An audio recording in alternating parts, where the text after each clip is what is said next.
The Trump administration's assault on press freedom is escalating, prompting grave concerns from media experts who characterize it as a true free speech emergency. This alarming development unfolds amidst a series of investigations launched by the Federal Communications Commission, FCC, into prominent U.S. media organizations. The FCC, currently headed by Brendan Carr, a Trump appointee and author of a chapter on the FCC and the right-wing policy blueprint, Project 2025, has initiated inquiries into NPR, PBS, and even scrutinized a CBS News interview and a San Francisco radio station. This aggressive stance toward media oversight began just weeks after Trump's return to office. The intensity of this crackdown is further underscored by the FCC's investigation into Comcast, the parent company of NBC News. In a letter to Comcast, Chairman Carr explicitly stated his concern that the corporation might be promoting invidious forms of DEI diversity, equity, and inclusion in a manner contravening FCC regulations. This move follows Carr's public declaration that he sees no justification for continued taxpayer funding of PBS and NPR, echoing Trump's prior threats to defund these publicly funded institutions. Carr's staunch loyalty to Trump is readily apparent. His social media presence is saturated with effusive praise for the president, and reports indicate he has privately described his current role as the time of his life, relishing the opportunity to investigate media companies. He even proudly reposted a Daily Beast article conveying this sentiment, adding the self-congratulatory message, "Find a job you love, and you will never have to work a day in your life." The implications of Carr's actions extend beyond mere investigations. Paramount Global, the owner of CBS News, is currently negotiating a potential settlement with Trump over a lawsuit stemming from a CBS News interview with Vice President Kamala Harris. Trump claims the interview was selectively edited and is demanding $10 billion in damages. While CBS denies these allegations, and there's no evidence of manipulation beyond standard journalistic practices, the timing of Carr's investigation into CBS adds a layer of complexity.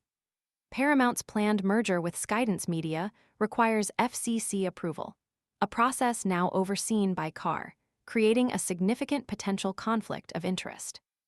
Legal scholar and commentator Hamilton, writing for Just Security, describes the FCC's actions as a calculated effort by Trump and his allies to dismantle the free press and establish an information ecosystem controlled by those who align with their ideology. This assertion highlights the broader implications of these investigations, suggesting a systematic attempt to reshape the media landscape to favor a particular political viewpoint. The contrast between the FCC's actions and the stated commitment of other major media corporations to diversity and inclusion is stark.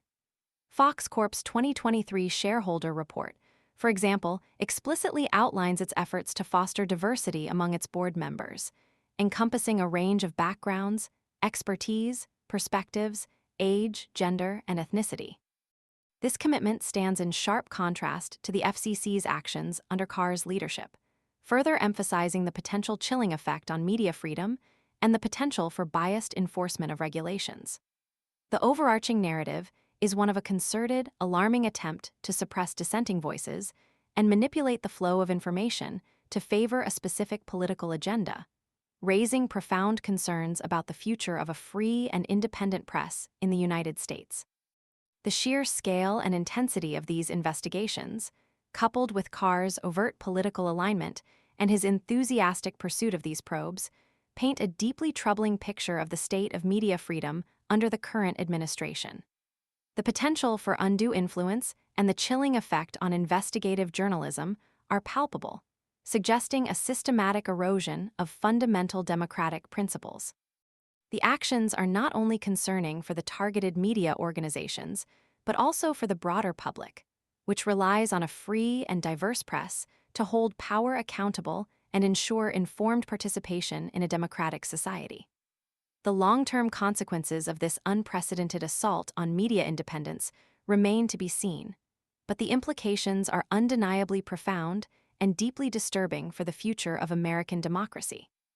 The sheer volume of investigations, the targeting of specific news organizations perceived as critical of the administration, and the lack of transparency surrounding the process all contribute to a climate of fear and self-censorship that undermines the very foundations of a free press. The ongoing investigations, therefore, represent more than just individual cases. They are a grave threat to the fundamental principles of free speech and the ability of the public to access reliable and unbiased information. The blatant political motivation behind these actions cannot be ignored, and the potential for long-term damage to the American media landscape is alarmingly significant.